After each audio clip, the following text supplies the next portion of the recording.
Sahabat Quantum of Mind, kita ketemu lagi. Hari ini kita akan berbincang tentang sesuatu yang sangat penting sekali, yang sangat mendasar. Teman-teman semua, kita ini sebagai seorang manusia, kita sudah terlahir di dunia ini sebagai seorang makhluk yang bernama manusia. Waktu kita lahir ini, kita sudah diperlengkapi dengan semua kebutuhan yang memang dibutuhkan oleh seorang manusia untuk bisa hidup dengan normal dan suatu saat dia akan pindah dunia dengan mati. Nah, kita sadar betul bahwa yang namanya makhluk manusia ini, begitu dia lahir, entah sudah di dalam kandungan atau sudah lahir, dia sudah memiliki piranti perangkat menjadi seorang manusia. Yang pertama, dia pasti punya tubuh.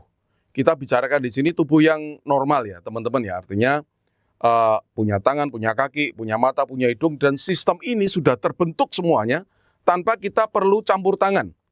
Nah, ini kalau di istilah kita dalam ilmu pikiran ini dinamakan pikiran tidak sadar, teman-teman. Jadi kita tidak perlu intervensi, namun sistem itu, pikiran itu sudah bekerja sendiri tanpa intervensi kita. Contohnya, waktu seorang bayi terbentuk di kandungan. Pernah bertanya nggak, kenapa sperma itu larinya ke dalam, ke arah sel telur, kok nggak keluar?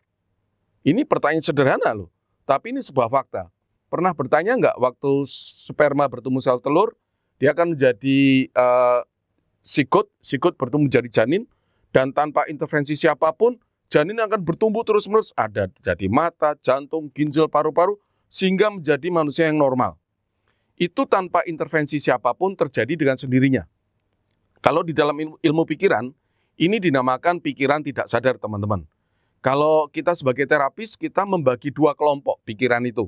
Ya, ada istilah namanya seperti istilah dualisme gunung es. Gunung es itu yang di atas sama yang di bawah. Yang tampak di atas itu cuma sedikit, sekitar 10%.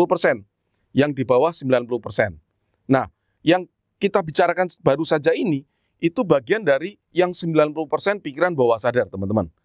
Yang tidak tampak tapi ada. Tidak kelihatan tapi ada. Yang tampak di atas sekitar 10% itu namanya pikiran sadar. Yang di bawah sadar yang tidak tampak, yang 90% itu namanya pikiran bawah sadar. Pikiran bawah sadar pun dibagi dua.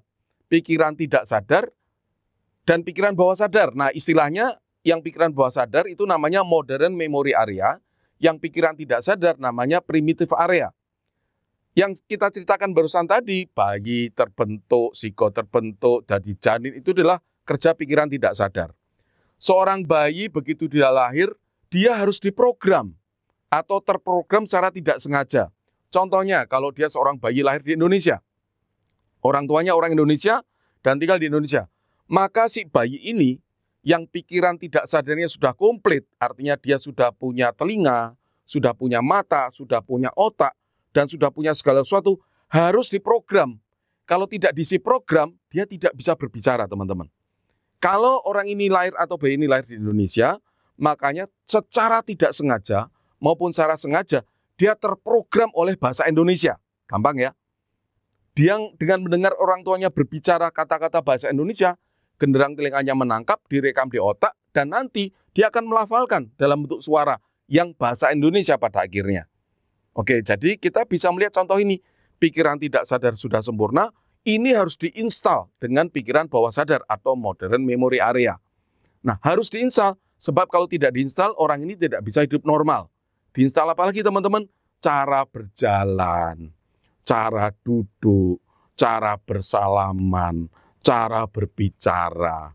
Bagi yang beragama Muslim, begitu lahir langsung diadani oleh orang tuanya, oleh bapaknya.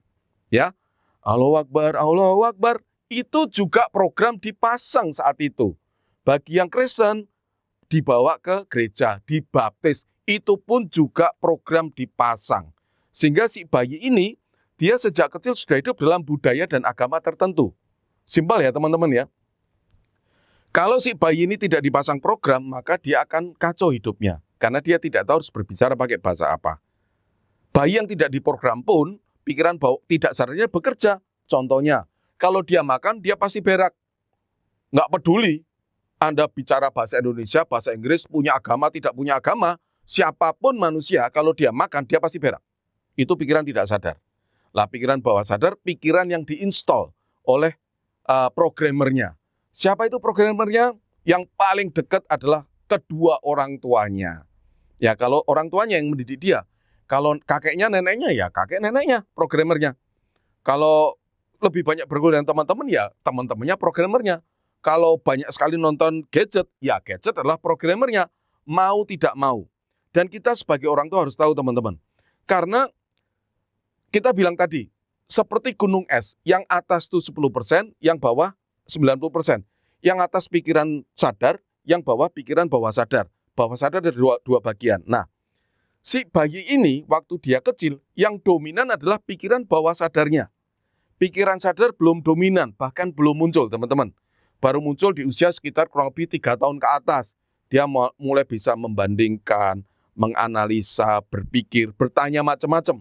Tapi coba Anda lihat, bayi umur 2 bulan, 3 bulan, apa dia bisa bertanya? Tidak.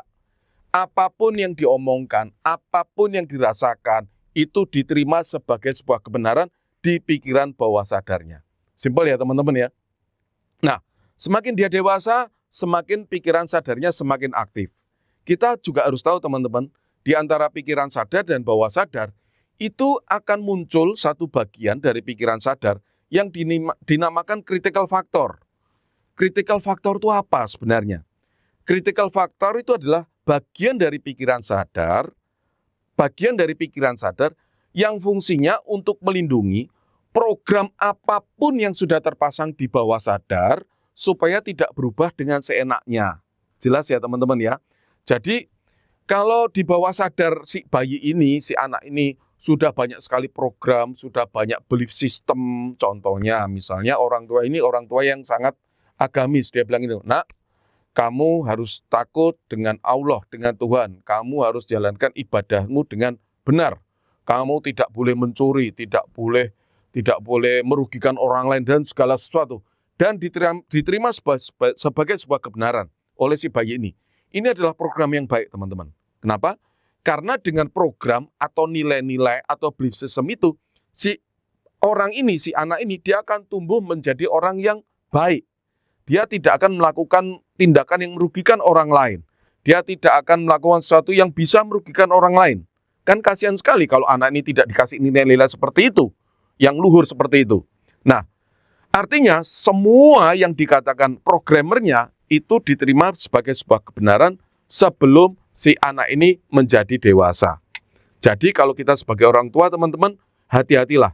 Kalau Anda sekarang sedang mengandung atau ingin membuat anak saat ini, Anda dipercaya oleh pencipta untuk sebenarnya bekerja sama menciptakan ciptaan yang berkualitas. Kita sebagai orang tua harus tahu kerja pikiran. Karena faktanya seperti ini.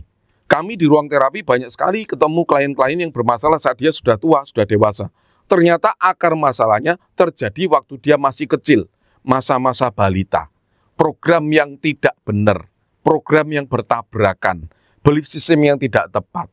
Nah, sebab itu kita senang sekali karena kita melatih anak-anak kita untuk membaca buku yang banyak, melatih mereka untuk belajar yang benar. Kita perlu banyak ikro, teman-teman. Terutama kita sebagai orang tua. Lah kalau kita sebagai orang tua sendiri tidak punya pengetahuan, kita mau ngasih apa ke anak-anak kita? Karena kita sendiri kurang ikro, kurang baca. Jadi sebelum kita meminta anak kita untuk bertumbuh dan berkembang, harusnya kitalah sebagai orang tua yang bertumbuh dan berkembang terlebih dahulu. Kitalah yang harus ikro lebih dulu, teman-teman. Supaya kita bisa membuat anak ini menjadi anak yang berkualitas. Karena apapun yang Anda tanamkan waktu dia masih kecil, itu diterima sebuah kebenaran bagi pikiran bawah sadar si anak ini. Kita pegang ini ya teman-teman ya. Nah, dalam dia proses berjalan, dia akan bertemu dengan banyak orang. Dia akan bertemu dengan teman-temannya dia. Kalau kita bicara si anak ini bertemu dengan teman-teman, dengan banyak orang, artinya dia bertemu dengan makhluk lain yang juga terprogram. Karena siapapun manusia itu, dia bisa hidup dengan normal kalau dia terprogram. Artinya waktu anak Anda bertemu dengan orang lain, dengan anak lain, itu program bertemu dengan program teman-teman. Sebenarnya cuma seperti itu. Kalau program anak Anda tidak kuat, maka program lain akan masuk ke diri anak Anda. Kalau program anak Anda tidak kuat, tidak Anda kasih yang benar-benar baik, dia kasih program yang lain, dia akan bisa berubah. Loh, tadi katanya untuk melindungi pikiran bawah sadar. Iya, tapi kita harus tahu, pikiran bawah sadar juga bisa ditembus, teman-teman. Apalagi masih kecil, itu gampangnya luar biasa. Tapi semakin kita dewasa, pikiran sadar kita, critical factor kita, semakin hari semakin kuat. Nah, kita bicara anak ini masih kecil, artinya pikiran bawah sadar dia masih gampang diintervensi. Itu kalau Anda tidak memberikan data yang baik, nilai-nilai yang benar, maka anak kita itu akan mudah sekali terpengaruh oleh lingkungannya. Begitu, teman-teman. Nah, semakin dia dewasa, semakin dia kuat, semakin dia dan semakin dia kuat. Dan kita ingin supaya anak-anak kita itu bisa tumbuh menjadi anak yang berkualitas, yang punya integritas, yang memiliki nilai-nilai luhur, memperjuangkan hak manusia, memiliki kebaikan hati luar biasa, sehingga si anak ini menjadi sebuah berkah bagi seluruh umat manusia. Demikian teman-teman yang bisa saya sampaikan dalam waktu yang singkat ini. Sampai berjumpa di edisi berikutnya. Terima kasih.